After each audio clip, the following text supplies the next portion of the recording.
Hi, Clinton Super Delegates. How are you this morning? Hope everything is well. Guess what? We got some pretty interesting news recently, didn't we? I'm pretty sure you've been keeping up with the new Quinnipiac poll that was just released by MSNBC. I believe that Quinnipiac poll says that Hillary Clinton is getting beat in Pennsylvania, she's getting beat in Florida, and she has now fallen to a tie in Ohio, right? So that's interesting, considering Debbie Wasserman Schultz is in Florida, right? And we would have thought that her campaigning, because her campaigning skills have obviously proven to work, but it's harder to throw a general election than it is to throw a Democratic primary, isn't it? Now, I think the world kind of knows that. It's harder to block out somebody who y'all have thrown into the forefront from the media. It's hard to block out Trump, considering y'all won't shut up about him. But yet, whenever Bernie became active and looked like more of a threat to you all you wanted to refer to him as was the other candidate. And now he's the only other candidate that can save your asses. This is poetic irony, if I do say so myself. Why is that? Because in that same poll, they came to the conclusion that in all three of the states, they think that Trump can handle ISIS better. I don't believe it. But hey, they're the American people. They're going to vote the way they think they should vote. And maybe they'll even have their votes counted. That'll be a new one for this election. When it comes to creating jobs, they think that Hillary is worse than Trump. They think that Trump is significantly better at creating jobs. The only edge that any other states give to Hillary Clinton over Donald Trump is being more qualified for the office. At that point, if you can create more jobs, and if you can and if they think you're better built to handle ISIS, I'm not exactly sure what more qualified means anymore. Because they said the same thing about Bernie, but he was more likable, more trustworthy. They thought he could handle job creation better. The only thing that they gave her at the time was ISIS. And I don't even know if they actually believe that now. This is just, I'm basking in the irony, because we know that you all forced Bernie Sanders to endorse Hillary Clinton. And he did what he did for his reasons and his reasons alone. And I trust his decision making.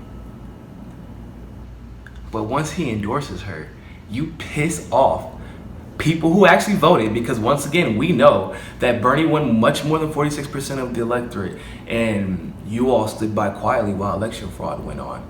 And now a lot of you are dealing with that. Some of the super delegates aren't even here anymore because they're going to jail. So, once Bernie Sanders endorses Hillary Clinton, all of your numbers drop because you just pissed off the people who actually voted. Because there were people who were considering voting for Hillary Clinton if Bernie Sanders had not. Because, there's the Bernie or bust people, and then there's the vote blue people. And there are some people who are indifferent either way. And once they started following the election closer towards the end, they noticed what you were doing. They noticed Hillary Clinton just got off on federal charges. They noticed she committed perjury. They noticed she lied about Benghazi. They noticed it wasn't just one email server. They noticed it was multiple servers. They noticed that there was confidential, top secret, classified information in the emails that she sent, and they noticed and found out that she knew it was top secret and classified. It was not retroactively classified like she had initially claimed. The American people are not necessarily as politically astute as we should be as a whole. However, I would venture to at least say that most of them aren't idiots. You can't go around insulting the intelligence of every American citizen in the information age and think that it's not going to come back to bite you in the ass. She's going to lose Florida. She's probably going to lose Pennsylvania. She's probably going to lose New York, considering that the demographics of New York have changed significantly since Obama won in 2008. The dynamics of New York and the ethno-demographics of New York have changed so significantly that she's probably going to lose New York, because remember, she got demolished in upstate New York. Just the floor was wiped with her. And when it comes to corruption in NY, I'm pretty sure Trump has Hillary beat. So she's not even guaranteed New York. She might be guaranteed California, but all of the states that she actually significantly beat Bernie in were in the South. That she significantly and actually possibly realistically beat Bernie in were in the South. So she's not going to win South Carolina. She's not going to win Florida. She's not going to win Georgia. She's not going to win Texas. She's not going to win Mississippi. She's not going to win Missouri. She's probably not going to win Kansas. She's not going to win Arizona. She's definitely not going to win Vermont anymore. Probably not going to win Maine, because Maine's Republican. Also, that's a lot of states that she is looking to lose. And with the electorate being split right now, because you have the introduction of Jill Stein, you have the introduction of Gary Johnson, you have a possible third party run from Bernie Sanders, who would replace Jill Stein in the event that Jill decides to relinquish her party nomination to Bernie, which she's already agreed to. And if that happens, it's over for both of you all. You dug yourselves a pretty deep hole here. And now on top of that, you have to prepare for multiple lawsuits on multiple fronts, where your parties won't even have the infrastructure, if the lawsuits succeed, to actually pay for the elections that you need to win, that the Democratic Party needs to win. Because a couple of the elections are at the local level, but I know at least the one I'm a part of, and at least one more are at the national level. And our election fraud case, for all intents and purposes, is not for show. We're going to make sure that the people are reimbursed for the money that you stole from them. And that's exactly what it is. You wrongfully appropriated funds, took effort and money and diverted away from Bernie Sanders' campaign by cheating him. And so all the money that he was spending wasn't actually going to his campaign.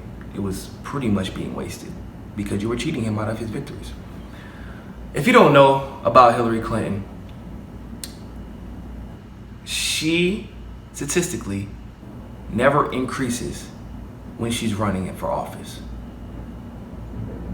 She only goes down. When she won her Senate race the first time, she had to be demolishing the candidate, and he almost beat her. When she ran for Senate the second time, she had to be demolishing the candidate, and she still, once again, got closer to getting beat. When she ran for Obama, she was never actually truly demolishing Obama, which is why she got beat, because her statistics never go up. We've already told you this. They only go down because nobody trusts her. Nobody likes her. And the only fans that Hillary Clinton has are her fans. That is it. There are never more Hillary Clinton fans. They're just the same.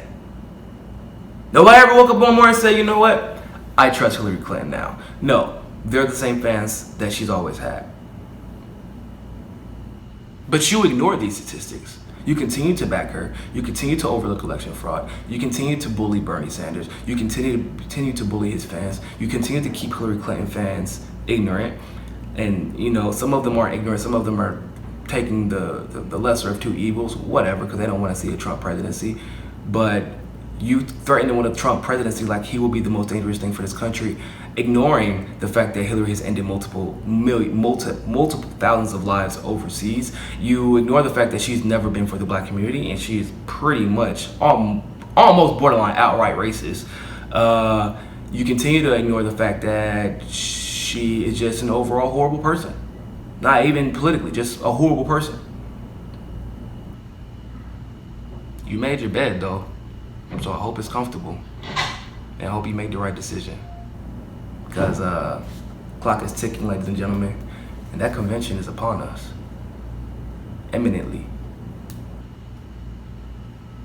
And you have a choice to make. If you want to keep the Democratic Party intact and do anything over the next 8 years, y'all better switch to Bernie Sanders. Because it looks like the people have switched away from Hillary.